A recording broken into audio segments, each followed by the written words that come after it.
आसनसोल के रविंद्र भवन में कल पहले आसनसोल संगीत उत्सव का उद्घाटन किया गया। इस मौके पर यहां मंत्री मलाय घटक, इंद्रनील सेन, पश्चिम बर्धमान जिला शासक एस पन्नाबलम, डिप्टी मेयर अभिजीत घटक, पश्चिम बर्धमान जिला परिषद सभाध्यक्ष विश्वनाथ बौरी के अलावा तमाम विशिष्ट लोग उपस्थित थे। यहां दीप प्रज्वलित कर संगीत उत्सव का उद्घाटन किया गया। इस मौके पर अपना वक्तव्य रखते हुए मंत्री मलाय घटक ने कहा कि यह बड़ी खुशी की बात है कि पहली बार आसनसोल में संगीत उत्सव का आयोजन किया जा रहा है। उन्होंने कहा कि राज्य में जब से मुख्यमंत्री के तौर पर ममता बनर्जी ने कमान संभाली है, पूरे आसनसोल का विकास किया जा रहा है। साथ ही उन्होंने और क्या जानकारी दी और विकास को लेकर, विकास से संबंधित और क्या कहा, ये जानेंगे विस्तार के साथ। আমরা আসানসোলে সঙ্গীত উৎসব করছি। একটু আগে ইন্দ্রনীল যেটা বলছিল যে গত মাসেই আমাদের বিধানসভার বাজেট অধিবেশন ছিল। সেই বাজেটের অধিবেশনের সময় আমরা আলোচনা করছিলাম যে আসানসোলে এই সঙ্গীত অনুষ্ঠানটা করা যায় কিনা। আমাকে কথা দিয়েছিল যে আমি আসানসোলে করব, এবং তিনি করছেন, তার জন্য তাকে ধন্যবাদ জানাই। এবং আরো একটা আলোচনা হয়েছিল যে ফিল্ম ফেস্টিভ্যাল কলকাতার বাইরে আমরা আসানসোলে করতে পারি কিনা। উনি কথা দিয়েছিলেন যে হ্যাঁ, চিলড্রেন্স ফিল্ম ফেস্টিভ্যাল, শিশুদের, এটা কিন্তু করা যেতে পারে। 4টে না কটা হবে, তার মধ্যে কলকাতা, শিলিগুড়ি এটা হয়েছে, এবং আসানসোলে একটা হোক, এবং 21, 22, 23 আমরা আসানসোলে চিলড্রেন্স ফিল্ম ফেস্টিভ্যাল 3 দিনের জন্য হবে। এবং এখন থেকেই আপনাদেরকে আগামী যে নিমন্ত্রণ, সেই নিমন্ত্রণ দিয়ে রাখি। দেখুন, আমাদের মাননীয় মন্ত্রী ইতিমধ্যেই আপনাদের জানিয়ে গেলেন যে আমাদের মাননীয় মুখ্যমন্ত্রী তিনি তার প্রশাসনিক কাজ ছাড়াও, তার রাজনৈতিক কাজ ছাড়াও তিনি যে সমস্ত কাজগুলো করেন, তার মধ্যে গান লেখা, সুর দেওয়া, কখনো গাওয়া, ছবি আঁকা, বই লেখা, এবং তিনি এখনো পর্যন্ত প্রচুর বই লিখেছেন, প্রচুর ছবি এঁকেছেন, এবং আপনারা শুনলেন যে 100-র বেশি গান তিনি রচনা করেছেন। তাই তার কিছু গান শোনার আজকে আমাদের সুযোগ হবে, আমি তার জন্য তাকে ধন্যবাদ জানাই।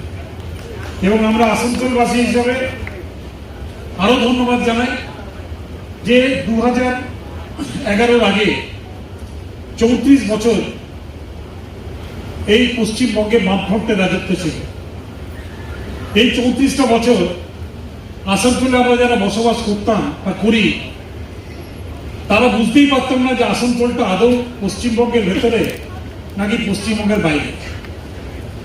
কোনো উন্নয়নের ছোঁয়া 34 বছর কিন্তু আসানসোল পর্যন্ত পৌঁছায়।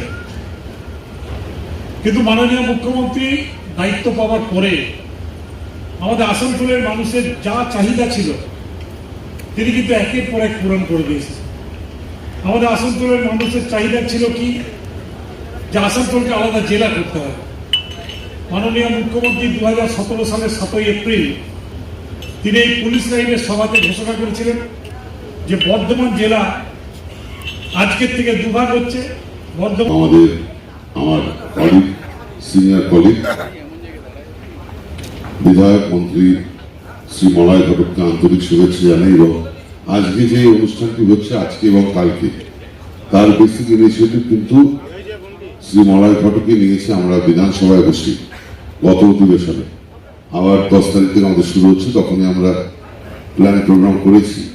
এবং আপনারা জানেন যে প্রত্যেক বছরই আমরা বাংলা 344টা ব্লকে মাননীয় মুখ্যমন্ত্রী মমতা বন্দ্যোপাধ্যায়ের উদ্যোগে আমাদের তথ্য সংস্কৃতি দপ্তর বিভিন্ন ধরনের আমরা অনুষ্ঠান করি। এবং আজকে এবং কালকে এই আসানসোল সঙ্গীত উৎসবের পরে আর কয়েকদিন পরে আপনারা দোল উৎসব, হোলি উদযাপন করার পরেই এই প্রথমবার আমাদের তথ্য সংস্কৃতি দপ্তরের শিশু কিশোর একাডেমি থেকে যেটা করা হয় প্রত্যেকবার, যে চিলড্রেন্স ফিল্ম ফেস্টিভ্যাল, এটা আমাদের গত বছর থেকেই পরিকল্পনা ছিল।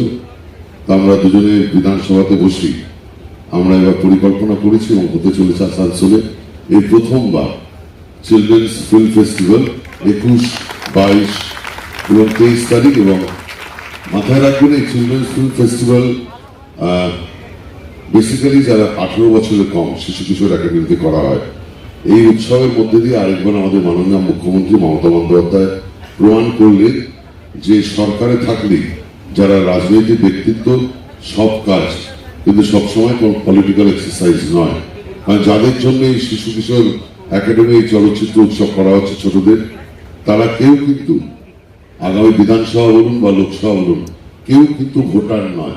ঠিক যেভাবে মাননীয় মুখ্যমন্ত্রী মমতা বন্দ্যোপাধ্যায় রংনা দিকে প্রায় 96টা প্রকল্প সারা বাংলার মানুষকে 2011 20 মে প্রথমবার, তারপর 2016 सन ऑफ बंगाल के माध्यम से हर खबर आप तक सबसे पहले पहुंचाई जाती है। सन ऑफ बंगाल जहां यूट्यूब, फेसबुक और वेबसाइट हर जगह पे है। हमारे यूट्यूब पे आप देखिए सन ऑफ बंगाल की खबरें। इसके अलावा सब्सक्राइब कीजिए, फेसबुक पे जाइए, फेसबुक पेज को फॉलो कीजिए। इसके अलावा हमारे वेबसाइट पर भी जाकर आप देख सकते हैं हर तरह की खबरें सबसे पहले। जी हाँ, हमारा वेबसाइट है www.sonofbengal.in। धन्यवाद।